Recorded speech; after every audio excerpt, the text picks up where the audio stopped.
मई का जो दिल्ली का वैक्सीनेशन बुलेटिन है वो मैं आपसे शेयर कर रही हूँ। कल यानी 20 मई को टोटल 77,438 वैक्सीन की डोजेज एडमिनिस्टर हुई। ये नॉर्मली जितनी वैक्सीन की डोजेज एडमिनिस्टर होती हैं उससे कम है और उसके दो रीजंस हैं। एक, जैसा हमने आपसे पहले भी शेयर किया है कि कोविशील्ड की वैक्सीनेशन में गैप पड़ने की वजह से सेकेंड डोज अब कम एडमिनिस्टर हो रही है। दूसरी बात, 18 to 44 की जो वैक्सीनेशन का सप्लाई है ये अलग अलग जगह पे अब समाप्त हो रहा है। इसकी वजह से अलग अलग वैक्सीनेशन सेंटर्स दिल्ली के हिस्सों में अब बंद हो रहे हैं। तो कल टोटल 77,438 डोजेस वैक्सीन की एडमिनिस्टर हुई। इसके साथ अब दिल्ली का टोटल जो वैक्सीन की डोजेस एडमिनिस्टर हुई हैं वो हो गया है 49,70,995 और 11,23,011 लोग ऐसे हैं जिनको वैक्सीन की दोनों डोजेस मिल चुकी हैं। दिल्ली में अभी 499 लोकेशंस पे 661 सेंटर्स चल रहे हैं फॉर 45 प्लस फ्रंटलाइन वर्कर्स और हेल्थ केयर वर्कर्स। 45 प्लस के सेगमेंट के लिए हमने बहुत सारे वॉक इन सेंटर्स बनाए हैं और हम आपसे भी अपील करेंगे कि जिन जिन लोगों को भी आप जानते हैं जो 45 प्लस हैं, जिन्होंने वैक्सीन नहीं लगवाया है, वो जरूर इन वॉक इन सेंटर्स पे जाएं। लेकिन आज के दिन में जो हमारी कैपेसिटी है 18 to 44 की वैक्सीनेशन की वो बहुत घट गई है क्योंकि अब हमारे पास सप्लाई बहुत कम है।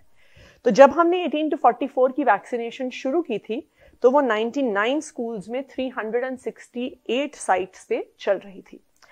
कोवैक्सीन की सप्लाई खत्म होने के बाद और कोविशील्ड की भी सप्लाई अब तकरीबन खत्म हो गई है।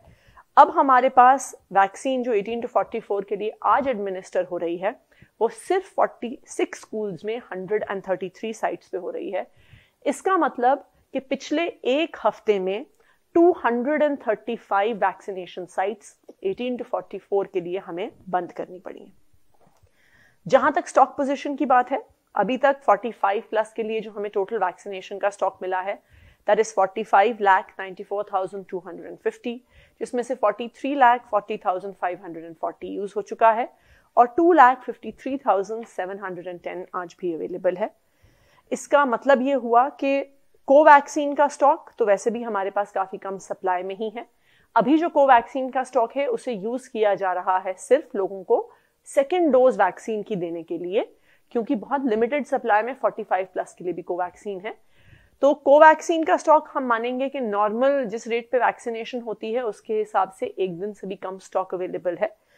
और कोविशील्ड का 45 प्लस के लिए हमारे पास तकरीबन 8 दिन का स्टॉक अवेलेबल है। 18 to 44 के लिए हमारे पास अभी तक टोटल वैक्सीनेशन की सप्लाई 8,17,690 आई है, जिसमें से 7,75,310 यूज हो चुकी है। अब सिर्फ मात्र 42,380 वैक्सीन की डोजेस अवेलेबल थी आज सुबह तक, जिसमें से 3,000 कोवैक्सीन की और 39,000 के करीब कोविशील्ड की डोजेस अवेलेबल थी। लेकिन अगर आज की वैक्सीनेशन खत्म होने के बाद हम ये मान लें कि कोविशील्ड की भी सप्लाई तकरीबन समाप्त हो जाएगी। कोवैक्सीन का तो 0 डेज का स्टॉक है ही, कोविशील्ड का भी एक दिन से कम स्टॉक है। इसका क्या मतलब है? इसका ये मतलब है कि कई सारे सेंटर्स जो आज ऑपरेशनल थे, जो 133 साइट्स पे आज वैक्सीनेशन लग रहा था, उसमें से भी तकरीबन ज्यादातर साइट्स कल बंद हो जाएंगी। तो कल के बाद दिल्ली में 18 to 44 की जो वैक्सीनेशन ड्राइव है उसे हमें टेम्परेरली बंद करना पड़ेगा और ये काफी दुख की बात है और चिंता की भी बात है। इसलिए चिंता की बात है क्योंकि जो कोविड की ये सेकेंड वेव आई है इसमें यंग लोगों पर भी बहुत ज्यादा असर पड़ा है। केसेस भी बहुत हुए हैं और डेथ्स भी काफी हुई हैं। और ये ऐसा एज ग्रुप है जो वैक्सीन लगवाना चाहता है, सामने आ रहा है, कोविन पे अपने आप को रजिस्टर कर रहा है। इसलिए हमारी सेंट्रल गवर्नमेंट से अपील है कि जल्द से जल्द दिल्ली को वैक्सीन का स्टॉक अवेलेबल करवाएं, वरना मंडे से दिल्ली में 18 to 44 के एज ग्रुप की वैक्सीनेशन हमें टेम्पररी तौर पे बंद करनी पड़ेगी।